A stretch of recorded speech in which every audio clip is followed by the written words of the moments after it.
In this tutorial, I'm going to review Google Scholar and how to use that in conjunction with the USF library in order to help you find articles through Google Scholar. Scholar is a good tool because what it does is help you organize some of your articles if you find them. A great resource is using my library. So if you go to scholar.google.com and if you're logged in, what you could do is go to my library. It'll ask you if you want to enable it. You just hit enable, and then now you have this in your library. Okay, so I'm going to show you how to sync that up with articles that you find.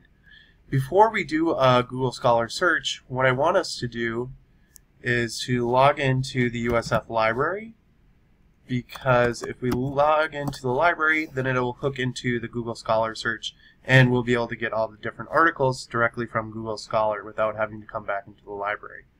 So I'm going to hit login for access.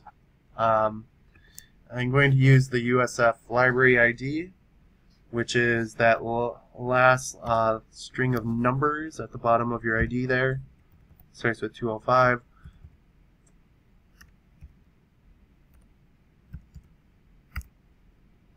Okay. And you got to put in your password.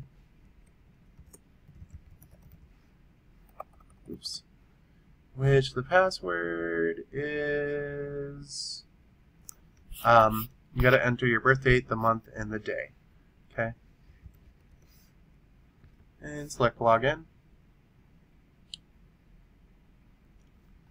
Okay, now I'm just going to save the password into my thing so I don't have to remember it later. But now what should happen is if we run a Google Scholar search, so we would go to scholar.google.com. And if we run a search here, something I'm interested in is critical addiction studies, critical geography, and critical space theory. So critical geography. And what's going to come up here is, if I'm logged into the library, we can find this PDF directly from USF, and it'll say that. So this one's called A Walk on the Wild Side, A Critical Geography of Domestication. It'll give you a little snippet. Well, here's the author. Here's the art or the journal it's from, which is Progress in Human Geography, the year, and also kind of the publisher right here. It gives you a small abstract that you can read through. Against the backdrop of growing interest in animal geographies and the genetic engineering of species, this article critically examines the process of animal domestication. You know what? I'm actually not even interested in animal domestication, so I'm not going to open that one.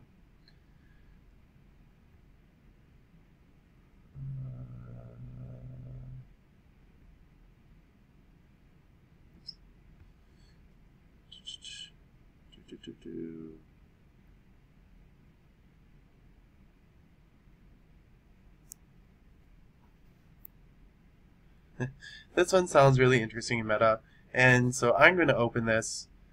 And when I'm doing research, I like to open a bunch of different articles in new tabs. So I could just open that one and go to the next page, see if there's something else that I want to look at.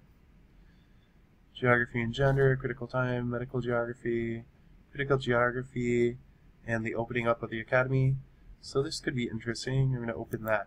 Something else that's cool about Google Scholar is if you find an article that you like, you can always track the citations of who has cited it afterwards.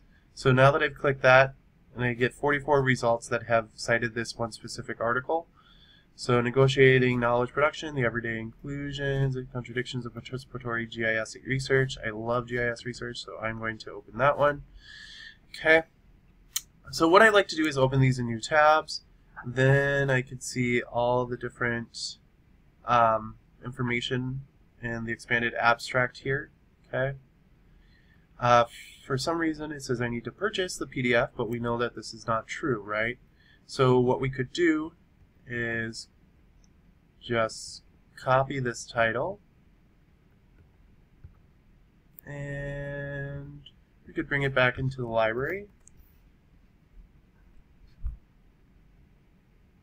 We can see that this article is available. We're going to use the Find It.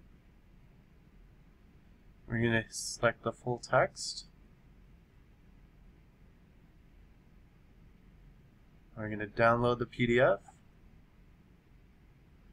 Because I have Kami installed, it's just going to load it into Kami. Okay, so now we can see that I have this PDF here. Okay. Something that also is cool is that we could go back here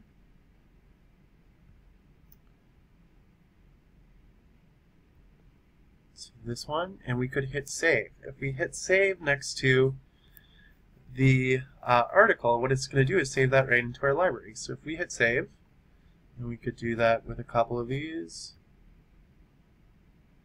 Save. Go to the previous one. Let's see. Scaling knowledge is the one that we're at. I'm going to hit save there. Then if I go to back to Scholar, go to my library, there we can see that these are all here. Okay, so I know that those are saved. We could also hit the find it at USF here, get the full text.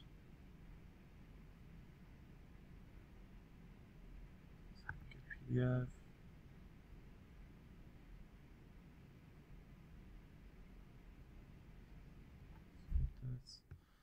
And you can see that I have the full PDF here. So something that we want to do when we find full PDFs is that we always want to download them and save them. Okay. So if you find the PDF of an article that you like, it's always preferable that you download and you save it, because otherwise sometimes you won't be able to go back and find it, or sometimes links break and you'll never find it again. So once you find an article you like, always try to find the PDF. I suggest opening it, and then what else I suggest is to save it.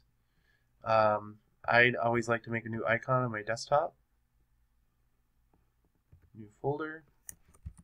All this research or whatever research project you're working on. Open that folder and save it directly to that folder. Okay.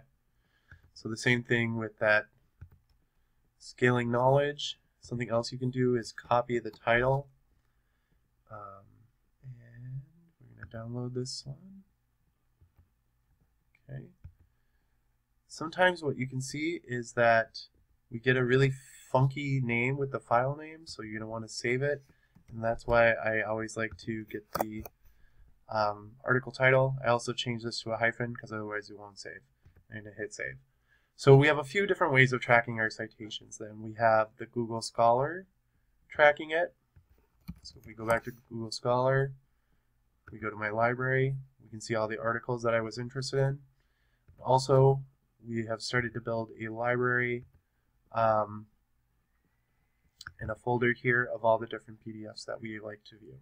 Okay, so that's how to use Google Scholar, how to sync it with your library in a nutshell. If you have any questions, always feel free to ask. Thanks.